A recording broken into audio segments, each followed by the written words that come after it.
मी कीर्तना जास्त गाणे वगैरे असं काय म्हणत नाही, पण विषयाला धरून आले एखादा चांगला असेल, बोध घेण्यासारखं असेल.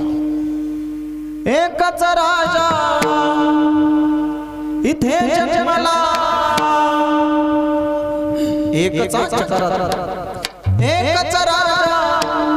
इथे जन्मला, शिवनेरी किल्ल्यावर माझ्या राजाचं नाव गाजतंय गड किल्ल्याच्या दगडावर, माझ्या देवाचं नाव गाजतंय गड किल्ल्याच्या दगडावर. सुंदर स्वराज्य निर्माण केले तलवारीच्या धारेवर, तलवारीच्या धारेवर.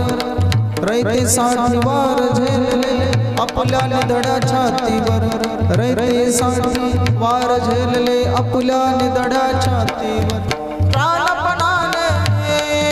प्राणपणाने लढले मावळे भरसता राजावर,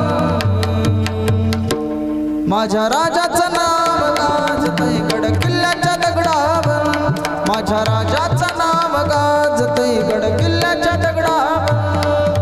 एकच राजा इथे जन्मला, शिवनेरी किल्ल्यावर. असा शिलवान राजा म्हणजे छत्रपती शिवाजी राजा होते. ते संस्कार त्या मातेने त्यांच्यावर दिलते म्हणून राजा असा घडला. जे डोहाळे कौशल्या मातेला होतं ना, डोहाळे चांगले पाहिजेत तेव्हा वैराग्यवान माणसं जीवनामध्ये जन्माला येत असतात आणि देशासाठी काहीतरी करत असतात. हे कोणाचंही काम नाही, कोणाचंही काम नाही. एखादं धर्म कार्य करणं, प्रपंच करून चांगलं कार्य करणं हे वैराग्यवान माणसाचं काम आहे महाराज. म्हणून माता माऊल्यांना डोहाळे चांगले लागले पाहिजे, नाही तर कोणाला राग खाऊ वाटते, कोणाला माती, कोणाला आंबट तिखट. कौशल्या मातेला डोहाळे किती सुंदर लागले होते, हो किती सुंदर लागले होते. हो, आणि रे धनुष्य मारीन रावणा, लंका बिभीषणा देईन मी. आणि कैकड राजा दशरथ गेला, सांग तुझे डोहाळे, तुझी इच्छा पूर्ण करतो. कैकेने सांगितलं मोठ्याला लांब पाठवा दूर देशात, त्याचा समाचार सुद्धा येऊ नये, आणि लहानाला गादीवर बसवा भरताला. हे डोहाळे सुमित्रेकडे गेले. सुमित्रेने सांगितलं तुमच्या चरणाची सेवा घडावी हीच माझी इच्छा आहे. शिवाजी महाराज का घडले?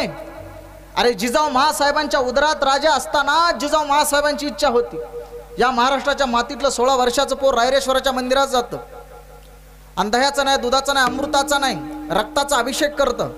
काय अभिषेक करतं की माझ्या महाराष्ट्रातली प्रजा सुखात नांदण्यासाठी एक दिवस मुघलांची सत्ता पळवून लावीन, आणि या मंदिरातला देव इथे राहण्यासाठी हिंदवी स्वराज्य निर्माण केल्याशिवाय राहणार नाही.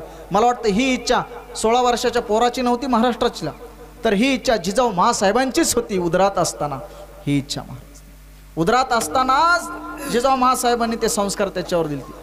आणि जन्म दिल्यावर सुद्धा महाभारत, रामायण, भीम, नकुल, सहदेव, अर्जुन सर्व सांगितले. विवेकानंद, रामकृष्ण परमहंस, तुकोबराय, ज्ञानोबा, एकनाथ महाराज सर्व शिवाजी राजांना सांगितले.